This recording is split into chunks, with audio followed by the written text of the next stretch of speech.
di fakultas lain, daripada nyari jurnal, lebih baiknya buka Gota. Tidak hanya di Webspot, bahkan sampai di perpustakaan sekalipun, di ruang baca fakultas, sukanya itu buka Gota, buka yang drama-drama Korea yang download itu. Mungkin kiranya teman Bapak Desi bisa, atau kalau aku yang dikontak atau gimana? Soalnya setahu saya di fakultas saya itu malah Webspot itu dipindahkan Pak untuk wifi areanya, tapi nyatanya juga kurang efektif juga. Memang daripada yang punya kan paling lebih pintar Pak. Jadi itu masih bisa tolong pokoknya bisa gunain Gota. Padahal uang rakyat berapa, uang SPP teman-teman berapa yang dibayarkan, Pak sayang sekali kok bisa digunakan dengan Gota gitu Pak. Jadi mungkin teman-teman dari Direktorat Sistem Informasi bisa memprotek situs-situs yang di-demand seperti itu Pak. Soalnya saya rasa itu kan kuota banyak yang tersedot tapi tidak pada tempatnya. Kalau buat masalah cari jurnal atau lihat video di YouTube terkait dengan perkuliahannya, karena memang seperti perkuliahan saya di perikanan kita biasanya untuk dibanding kita lihat video perikanan dari luar negeri, kita kayak budaya mungkin itu kuota nggak masalah. Tapi kalau kita cuma bermain game online, saya rasa itu gimana yang berhasil dimulai ini kalau mahasiswanya itu lebih banyak bermain gamenya daripada nyari jurnalnya. Itu kan sama teman-teman badan pengawas fakultas, karena kebetulan dia juga kenalan saya, itu semua kita juga nggak ada repot sebenarnya juga mungkin bisa langsung diprotek langsung, ditutup langsung, ya nggak semakin apa ya berlalu apa masalah ini. Terus berikutnya juga masalah penerimaan mahasiswa baru Pak. Kemarin katanya mau bekerja sama dengan teman-teman dan untuk dijadikan admin untuk di grup Facebook atau di apanya mungkin bisa tolong kita koordinasi. Soalnya kemarin kita sudah menyambut teman-teman di 301 itu pemerintah banyak informasi Pak. Utamanya mungkin kita bisa memberi informasi terkait dengan masalah kos-kosan.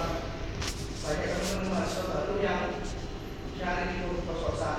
Kan mungkin perlu kiranya disupport oleh teman-teman BEM untuk mengumumkan hal itu. Ini saja dari saya. Terima kasih dan mohon maaf jika ada kata-kata yang kurang berkenan. Oke, terima kasih. Atau saya lanjut tanggapi atau nunggu yang lain yang lebih dalam lagi? Ada yang mau tanggapi lagi? Ini unik masalah main Dota. Saya sepakat aja kalau nggak bisa main Dota itu. Sudah saya tanggapi dulu ya. Monggo Pak. Oke, yang pertama untuk koneksi, harusnya koneksi untuk mahasiswa itu khusus ya, tidak peduli fakultas apa. UNER itu punya bandwidth yang awalnya kita layer 1 di Indonesia, kita bandwidthnya terbesar. Sekarang kita lihat 2 UI 33, kita 1,6 giga, bandwidth yang sangat besar. Meskipun dengan biaya yang alhamdulillah jauh lebih murah. Jadi di UI itu kemarin 3 giga itu menghabiskan 7 miliar. Sekarang ini UI 3 giga menghabiskan 17 miliar.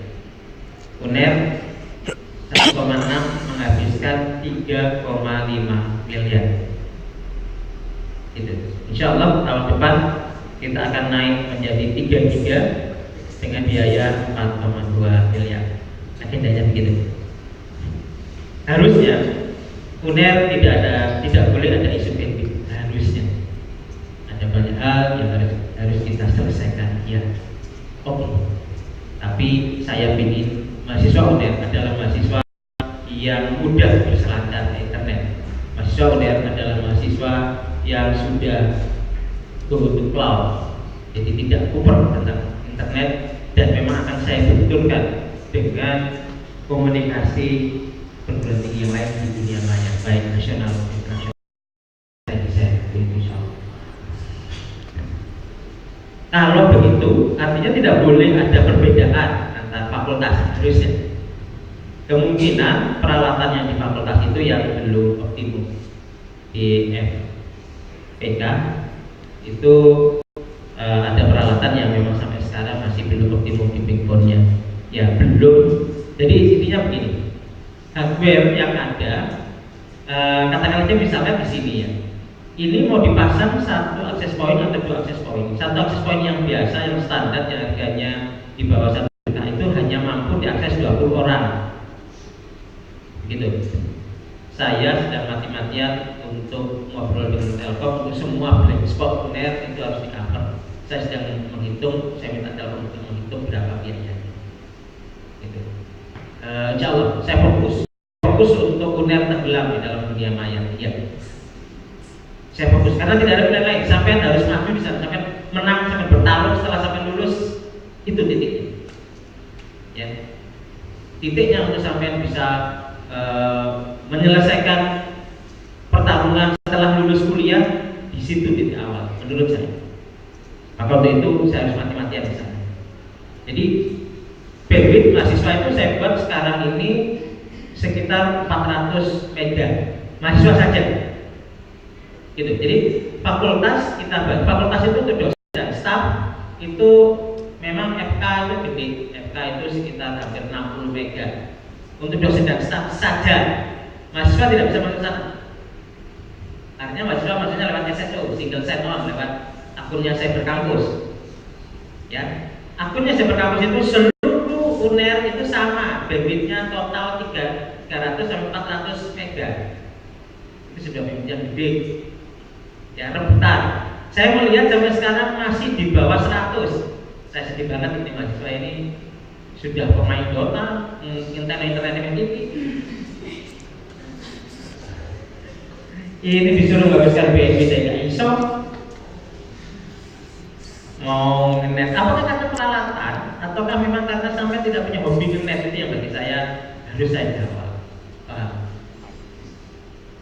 Sampai harusnya menjadi orang yang tidak lagi bermasalah dengan komunikasi internasional. Saya ingin itu. Oke, jadi kalau misalnya memang di fakultas-fakultas tertentu masih bermasalah, itu kemungkinan hardware-nya. Ya, ketika memang sampai sekarang menjadi peta ya adalah hardware yang ada di beberapa titik itu masih bermasalah. Ya, bermasalah itu karena kurang. Ya. Kemarin saya beli 220 akses point, ada yang dari FKG, itu hanya dipasang satu di FKG. Untuk maksimal kuota saya kasih 14 sampai 15, ada yang 20. Itu di FKG hanya dipasang satu. Oke. Komit untuk bahwa internet itu diakses oleh mahasiswa, saya komit luar biasa. Jadi tolong bantu saya. Tolong bantu saya di titik-titik mana ada blank spot, tolong bantu saya. Saya komit siapapun menginjakkan kakinya di UNER, dia cerita akademik, dia tidak boleh ada isu dengan internet. Beri saya peta di mana titik blank spot, apalagi di BEM. Beri saya informasi. Begitu. Oke. Kemudian tentang game, morality dan sebagainya. Saya baru tahu ini sampai ahli otak kiri tiba-tiba saya menjadi menteri internal kampus sudah. Tumpuk di sana. Pembuat dokumen yang komisi ada lembaga mahasiswa internal kampus. Oh, IPK sampai berapa? Uji syukur masih 3,2. Ya, iya. Hanya sampai lebih banyak belajar daripada menggunakan otak kanan. Begini. Kita harus adil, kita harus semua kebutuhan untuk mahasiswa berkembang harus disupport habis. Ya. Jangan hanya mahasiswa yang menggunakan otak kiri saja yang disupport. Ya. Jangan hanya membuat bahwa UNER ini adalah semua orang disupport. Maksudnya, jika sampean itu adalah elang, maka di kampus ini sampai tetap menjadi elang, jangan dipaksa menjadi harimau. Ya, kampus ini tidak boleh merubah sampai tiba-tiba yang jadi yang elak kampus ini tiba-tiba membuat sampai menjadi makhluk yang lain. Paham? Tumbuhlah sesuai dengan apa yang menjadi panggilan jiwa sampai. Itu menurut saya. Kreativitas itu harus dimunculkan ya. Ini bukan karena saya Germania ya, saya Germania. Dota itu kalau di sana ada namanya Delphi itu saya. Ya, bukan karena itu. Saya cuma berpikir bahwa gift itu adalah sebuah ekspresi tertentu meskipun ya harus ada sesuatu yang mengkontrol semuanya, gitu ya. Hargai teman-teman yang menggunakan otak kanannya, hargai teman-teman yang berusaha untuk berimprovisasi di wilayah-wilayah tertentu, hargai gitu. Menurut saya. Oke. Apakah kemudian di UNER tidak ada pembatasan? Itu ada. Ya, sebenarnya kebijakannya game itu hanya bisa dijalankan dari jam 7 sampai jam 12 malam. Meskipun ini banyak kritikan sana sini, saya belum mengubah itu. Sekarang ini prosesnya alat filter kita itu belum optimum dijalankan karena kita sudah migrasi dari 2 GB menjadi 10 GB. Saya ceritakan dulu ya. UNER, saya sedang menyiapkan UNER ini untuk berkomunikasi level 3, level terbesar di Indonesia. Saya ingin UNER ini adalah satu-satunya perguruan tinggi yang menenggelamkan mahasiswanya di dalam sebuah kekuatan digital. Saya ingin melangkai BINUS, saya ingin melangkai Gajah Duduk, saya ingin melangkai siapapun. Saya ingin UNER menjadi nomor 1 di Indonesia. Untuk itu kita harus merubah mindset kita. Pertarungan harus dimulai dari kreativitas. Pertarungan sampai ke depan. Setelah sampai lulus itu sampai harus menjadi orang-orang yang kreatif. Biar different or die. Atau sampai mau menjadi pegawai negeri saja. Sampai mau menjadi pegawai negeri saja, sampai berpikir secara mainstream. Saya harus mengubah ini. Saya harus membuat mahasiswa UNER itu berani berpikir berbeda, out of box. Salah satunya adalah memang dibenturkan di dunia maya. Filosofinya itu yang saya katakan. Maka untuk itu bandwidth lokal itu sudah saya siapkan untuk 10 tahun mendatang. Saya buat untuk 10 giga. Sedang diproses tahun ini. Ya. Yang kemarin itu 1 giga, 2 giga. Jadi 2 giga itu up-nya 1 giga, down-nya 1 giga. Sekarang ini kita buat up-nya itu 10 sampai 20 giga, down-nya 10 sampai 20 giga. Sedang dibuat seperti itu dalam proses. Nah, bandwidth-nya 5 tahun ke depan kita ingin UNER itu tertinggi bandwidth-nya se-Indonesia. Begitu dengan besaran bandwidth sekitar ya 10 giga. Target. Kita akan buat mahasiswa untuk Skype dengan mahasiswa di Eropa dan sebagainya itu supaya mudah. Dan bagaimana bisa begitu? Kita benturkan insya Allah. Insya Allah sedang membuat proses untuk bagaimana mahasiswa kita bisa berkolaborasi dengan mahasiswa di luar. Sedang diproses. Bagaimana sampai berkolaborasi lewat Facebook dan berkolaborasi lewat WhatsApp. Sedang berkolaborasi untuk bagaimana perguruan tinggi luar itu saya bisa mengakses data mereka. Insya Allah. Itu filosofi yang sedang saya bangun. Kecuali kalau misalkan memang sebentar lagi kan selesai ya, gerbongnya Pak Rektor selesai. Terserah direktur yang baru apakah memang punya filosofi yang sama atau tidak. Saya nggak tahu. Tapi yang penting selama saya diberi amanah ini saya akan mati-matian itu. Karena salah satu cara untuk mengangkat UNER level 1 Indonesia adalah lewat dunia. Tidak ada bisa. Tenggelamkan sampai semua di dalam kekuatan sosial media, kekuatan kolaborasi. Saya akan tenggelamkan sampai gitu. Eksesnya mau main game dan sebagainya tidak boleh dimatikan. Biarkan mereka bereksplorasi sesuai dengan memang kekuatan batin mereka. Ya, game ini simulasi kehidupan. Game ini simulasi kehidupan. Jangan dilarang game. Saya tidak setuju game itu dilarang. Ya, ketika sampai melakukan game dan bagi saya tadi itu pagi mengajar pemodelan fisika ya, sedikit saya kuliah sedikit satu menit. Pemodelan fisika salah satu bagian daripada proses untuk simulasi dunia yang akan datang itu adalah game, termasuk juga misalkan Angry Bird itu adalah fisika mekanika yang di game, dan itu mahasiswa harus paham. Kuliah itu bukan lagi menggunakan buku sebagai alat untuk belajar, itu jangan bahala. Kuliah itu atau belajar itu adalah kolaborasi. Itu yang saya kejar. Jadi ketika sampai mau membahas apa, katakanlah membahas tentang ekonomi pedesaan bagi masuk FEB. Berani nggak ini kemudian dibuka di kolaborasi kuliah kita? Diajak ngobrol teman-teman dari Gajah Mada untuk ngobrol di kuliah yang sama, berani nggak? Itu yang saya kejar. Jangan hanya merasa jago kandang, hanya ngobrol sekelas saja dan kemudian merasa jagoan bisa menguasai ilmu itu. Pak, berani nggak? Berani nggak dosennya untuk memunculkan paparannya, memunculkan videonya untuk dikritik oleh dosen yang lain?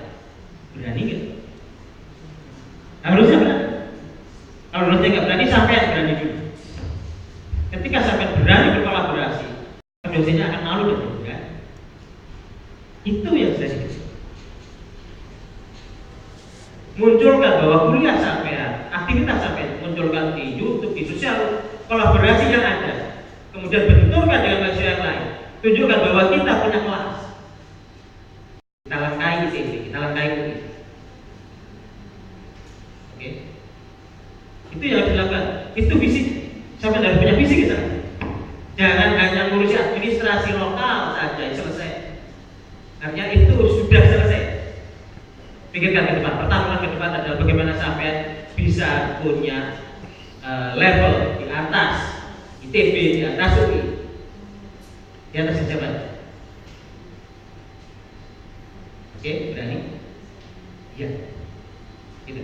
Jadi yang disebut dengan excellent with morality itu adalah bahwa ketika ada sebuah aktivitas yang mungkin orang lain merasa tidak nyaman, asalkan memang itu masih dalam koridor yang kita yakini bahwa itu masih tidak melanggar norma yang ada, menurut saya ini bagian daripada sampai itu perlu membenturkan diri selama sampai masih muda, benturkan diri sampai dalam banyak pengalaman. Ya harus begitu. Jangan sampai pakai kacamata kuda. Nanti ketika sampai sudah bekerja baru pakai kacamata kuda ya. Ya, sampai akan dituntut untuk pakai kacamata kuda. Ketika sampai sekarang ini masih benturkan diri sampai pada banyak pengalaman. Tapi jaga norma. Ayo. Mana ini orang-orang yang punya visi, mana orang-orang yang membawa mahasiswa ke pertarungan ke depan. Wah, saya ini kapok. Saya itu provokator, bukan profesor. Saya masih 3B. Saya tidak pernah dipangkat. Dan bagi saya yang penting adalah bahwa saya berkontribusi untuk negeri. Gitu. Berikan saya soal yang lebih sulit daripada yang saya bertanyakan. Ya, baik, terima kasih tentang dari Bapak Suyanto. Sesi diskusi ini kita akhiri karena memang waktunya sudah berakhir. Kiranya nanti dari hasil diskusi dengan lembaga UNER dan juga harusnya sesegera mungkin follow up ya, karena sudah banyak sekali dari tadi lembaga-lembaga lembaga di UNER yang mau membantu. Jadi jangan sampai pertemuan ini selesai di sini. Seharusnya terus dilanjutkan sampai akhirnya. Ya, terkait sama Mas juga, bahasanya dekat ini kan ada daftar ulang tanggal 9 daftar ulangnya 9, 10, 11, 12 pertanyaan yang tidak hanya pada bagian bidik misi dalam artian yang bisa memberitahukan kalau UKT-nya misalnya terlalu tidak sesuai dan sebagainya. Jadi kalau misalnya ada yang mahasiswa menanyakan ke kakak seniornya, mungkin tidak diadvokasi kepada semuanya. Ke Pak Saadun juga mungkin bagaimana UKT-nya, kok saya UKT 3 sementara kondisi saya seperti ini. Jadi semua itu harus registrasi dulu supaya tidak kehilangan kesempatan menjadi mahasiswa UNER. Karena dengan terbatasnya waktu, saya sudah koordinasi dengan bagian keuangan, semua harus registrasi. Karena registrasi itu kan menunjukkan bahwasanya dia diterima sebagai mahasiswa. UNER tidak mau, bukan tidak mau tahu ya, tapi bagaimana mengusahakan untuk bisa registrasi. Karena kalau tidak registrasi nanti kehilangan kesempatan. Baru mulai mengajukan surat, kemudian atau minta memo ke perbendaharaan supaya bisa diverifikasi bidik misi misalnya yang bersangkutan kepengen menjadi bidik misi. Kemudian ada persoalan lagi, ada yang tidak didaftarkan oleh sekolah atau salah mendaftarkan. Jadi kalau mendaftarkan kan harusnya bidik misi dulu, baru senam PTN. Nah itu senam PTN dulu, baru bidik misi. Sehingga anak itu mempunyai kartu bidik misi. Jadi sebetulnya itu sudah bisa termasuk bidik misi untuk mengikuti verifikasi data yang dilakukan tanggal 10/11 oleh mahasiswaan. Kemudian ada yang tidak tahu sama sekali. Jadi sekolahnya itu mendaftarkan saja tidak mau. Padahal anak itu pinter dan diterima senam PTN. Itu yang harus kita pikirkan, prioritaskan. Jadi melalui adik-adik BEM yang nantinya akan bertugas di tanggal 9, mungkin 10, 11, 12. Kalau ada hal-hal seperti itu, mohon dengan amat sangat untuk bisa registrasi dulu, diikuti dulu daripada nanti terlambat. Ya, jadi saya kira itu saja, mungkin tidak BEM yang lain-lain. Ya, karena saya juga banyak dari dosen-dosen ataupun staf dari rektorat. Saya kira itu Mas, mohon maaf nambahin sedikit. Ya, terima kasih. Baik, terima kasih Bu. Mungkin nanti di follow up ya sama Bayu. Mungkin sesi diskusinya kami akhiri.